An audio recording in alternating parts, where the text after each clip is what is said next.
by Liberating Nigeria, a leading online political forum where we discuss and talk about issues that as they affect Nigeria in terms of politics, policies, and of course job employment for the youth of Nigeria. My name is Deborah Yusuf, and I am here today with engineer Debo Onifade. He is the author of Liberating Nigeria, a guide to winning elections and reviving our country, with foreword by Mr. Femi Falana, senior advocate of Nigeria. He's also the founder of Nigeria's #1 online political forum. That's www.liberatingnigeria.com. This book is available on Amazon, and in Nigeria, you can order online from delon.ng, rhbooks.com.ng, or simply email liberatingnigeria.com to make inquiries and, of course, place an order for the book. The free ebook is also available on Amazon Kindle Unlimited. Remember to subscribe to our YouTube channel and register at www.liberatingnigeria.com to join our movement to revive Nigeria. Our vision is to enlighten, organize, and influence 5 million first-time voters by 2023 and 20 million first-time voters by 2027. Welcome to the show, Engineer Onifade. Good to be here. Thank you so much. How are you doing? Yeah, I am fine. It's a pleasure to have you on the show today. Okay, so let's get straight down to business. On Tuesday, the federal government, represented by the Minister for Information and Communication, that's Lai Mohammed, increased the fine for hate speech from 500,000 naira to 5 million naira. Now, recall that the hate speech and fake news bill has been around for months now. We've been talking about it. There's been clamor against the bill because of the several sanctions in it, including the death penalty before that was reversed.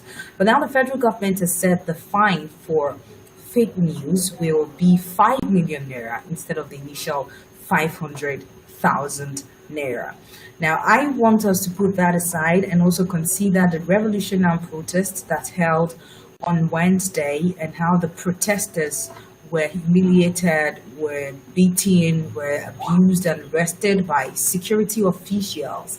And then in an interview yesterday, the special advisor to the president on media and publicity, I'm talking of Mr. Femi Adesina, he described the protesters as a sprinkle.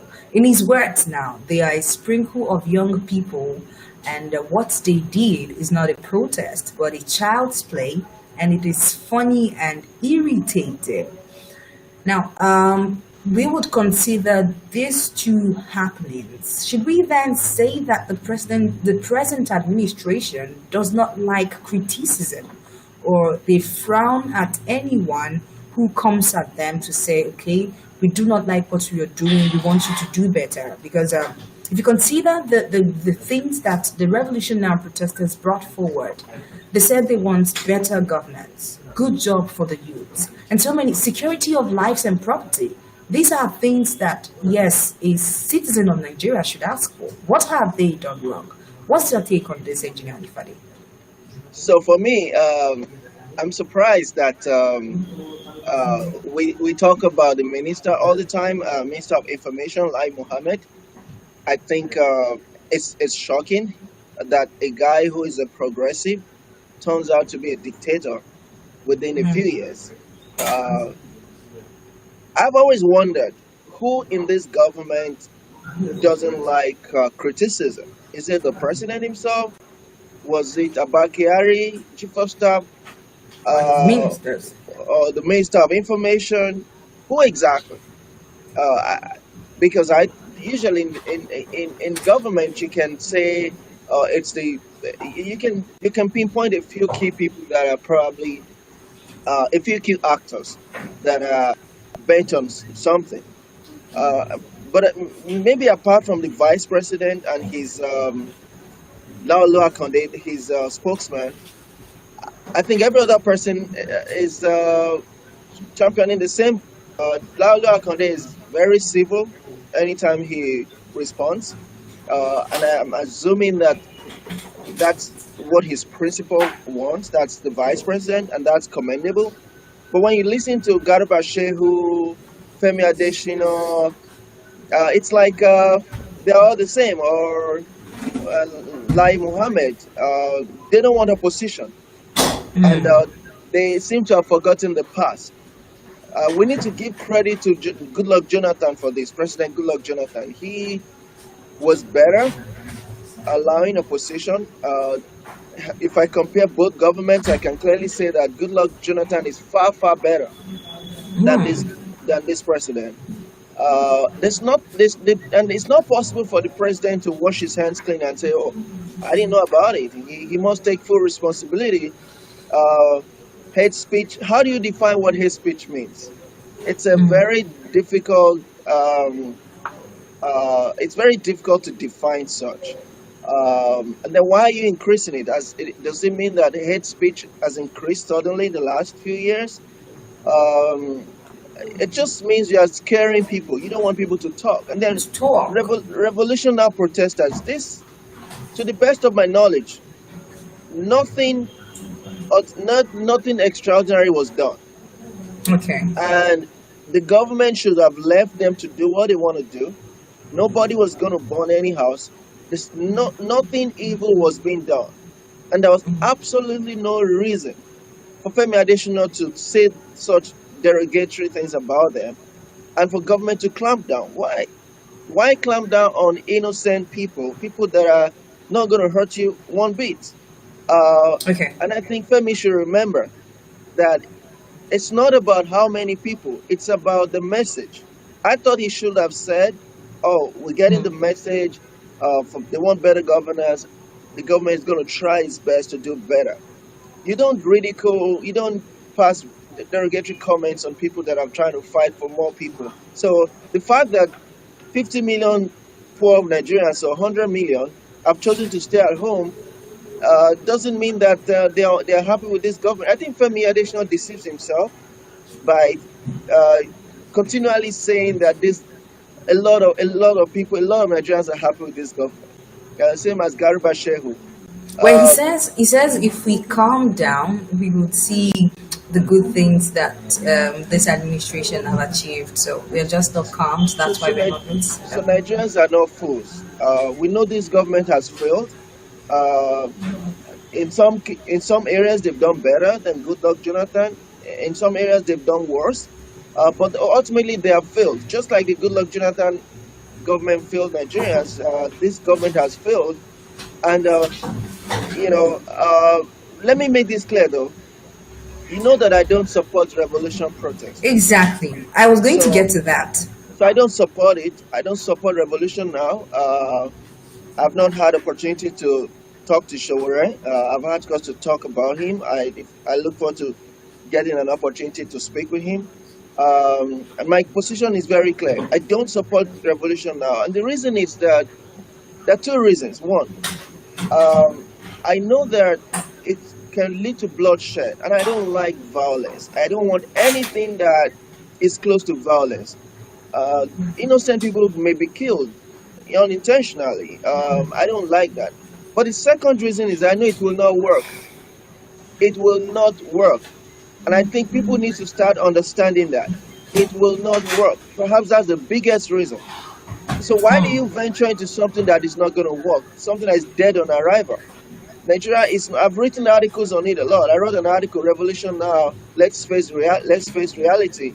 A revolution in Nigeria. Let's face reality. Published by Pulse, Vanguard, The Nation, also Liberating Nigeria. And I clearly articulated why I believe this cannot work in Nigeria. When we're divided, we're very heterogeneous. We can't have the same voice. How are you going to do revolution now in Lagos when the seat of power is in Abuja?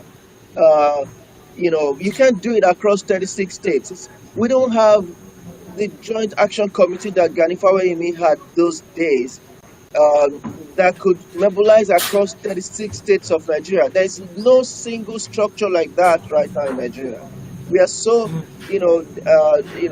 we have hundreds of NGOs. The student union government is divided. No NANS, no central, no credible NANS, National Station Nigerian Student Central Command. So it's not going to work. So for me, what I'm trying to talk to people like Sowore and Co is that why don't we begin to work on things that will more likely succeed, which is learning politics, which is forming coalitions, which is trying to take over power appropriately, legally, making the right compromises, talking to people we don't like. And I give examples like, Mandela had to have a white president. Imagine Mandela had a white president, for 4 years, which was almost like a taboo. This was the previous leader of the apartheid regime. So you have to talk to people you don't like for you to win elections. But what happens in a situation where they're not ready to talk? Because Femi Adesina already comes up as a bad representation of them. If he's saying, I'm not talking about speaking with Buhari. No, but I'm saying that for us to get power, we need to be ready to, first of all, mobilize ourselves to have big numbers. Like right now, even RevolutionNow, they cannot claim to have up to 5 million followers. No way. So first of all, you build your followership. You take your time to painstakingly build your followership. Now, if at some point RevolutionNow is able, or let me not use I don't like that word, Sowore's team is able to build a group of 1 million followers. Okay. That would turn out on election day. Remember, Sowore got maybe less than 50,000 votes during election. Even Ghani in 2003 got more than 100,000. So Sowore has overhyped his popularity. He needs to calm down. He needs to try to grow that popularity, mobilize other groups. He needs to work with other groups across Nigeria that can help him grow his popularity. In the north, it's not about town hall meetings. It's about forming coalitions with other groups. Now, once you've built the coalitions, you have 1-2 million people. I think I've lost you. Okay, but once you have 1-2 million people, can you hear me now? Once you have 1 or 2 million people, you can then begin to collaborate with some other groups that you necessarily may not like, but can help you politically. Okay? For example, I like to speak with Marjories and find out, how can we collaborate with you guys? You're probably like 10 million people. And maybe before election, the politicians give you money, you go out. How can I break the ranks? Is there a central command for their Marjories? If there is, how can I break the ranks and get 10% of them to my side, or 20%?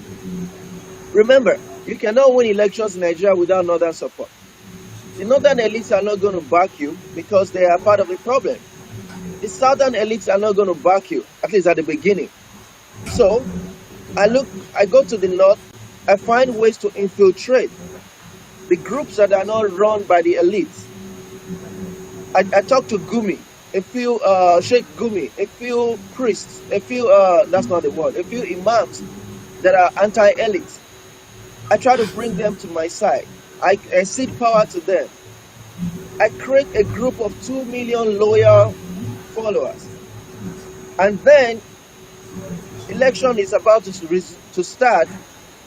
I'm telling you, people like Tinubu, some other some big politicians will reach out to you and say, hey, we are aware that you have 2 million followers. Is there a way we can collaborate?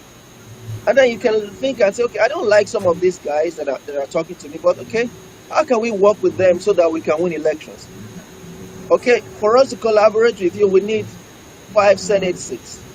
We need to discuss on these policies. Poverty eradication, job creation. You put those things on the table. You have an ironclad agreement. You go into politics, you collaborate with people you don't like. Because of your collaboration, you win 5 Senate seats. You get 1 or 2 governor seats. That's how you begin to build. But if you keep building with a bunch of 10,000 followers or 100 or 50,000 followers that will never come out to vote, or 200,000 followers, they just like to talk on social media. Most of them are abroad. Most of those followers are not in Nigeria. They cannot vote. So if you rely so much on that group, you're not going to get anywhere. Look at the turnout for the Revolution Now. Last year, this year, I don't think they got up to 5,000 people. So I'm not supporting it because I know it will not work. And I'm saying, just like I'm talking to the elites, to the technocrats, that their efforts will not work unless they learn politics. The same way I'm talking to activists. Mandela had to become a politician. I mean, ANC was more of both a political group and a pressure group of sometimes violent activists. But until that group eventually embraced politics of inclusion, of readiness to work even with the apartheid guys, they did not get power. They fought for so many years. It's not their violence that took them to power, no. There's a lot of international pressure, which eventually resulted into some compromises on the part of the apartheid as well as ANC. So what I'm trying to say is that whether you're a technocrat, so there are two different groups. You have some technocrat groups of Patutomi, Obezekwesili, Mogalu. You have that group that also feels they are big enough. And then you have the activist group, Sowore and co. And I'm talking to those two groups. Until you learn politics, until you learn how to collaborate with those people you don't like, so that you can get some leverage, you can get some skin in the game, we're just going to continue to waste our time. So that's my view about revolution now. However, I clearly believe that government should allow them to demonstrate, to do whatever they want to do, because it's clear that because they're not violent. There's nobody in revolutions now that is calling for violent regime change. They don't even have the numbers. They've not burnt anything. They've not destroyed any property. So why is this Buhari government scared of people criticizing them? They criticized Jonathan non-stop for 6 years. For 6 years. So how do they think that Nigeria can be? And if they continue this way, APC might lose power. It will be easier for the opposition to come together and defeat the government if this government continues to show this attitude of intolerance. That's my view. All right. Thank you so much for your time, Engineer Onifade. Thank you so much for watching too. Don't forget to subscribe to our YouTube channel by simply clicking the subscribe button below, and follow us on Facebook, on Twitter, on Instagram at Liberating Nigeria. Once again, remember that you can order this book, Liberating Nigeria, A Guide to Winning Elections and Reviving Our Country. And the Kindle version of the book, Liberating Nigeria, is on Amazon with foreword from Mr. Femi, a top-notch lawyer in Nigeria. Femi Falana is a senior advocate of Nigeria. And the free ebook is also available on Amazon Kindle device.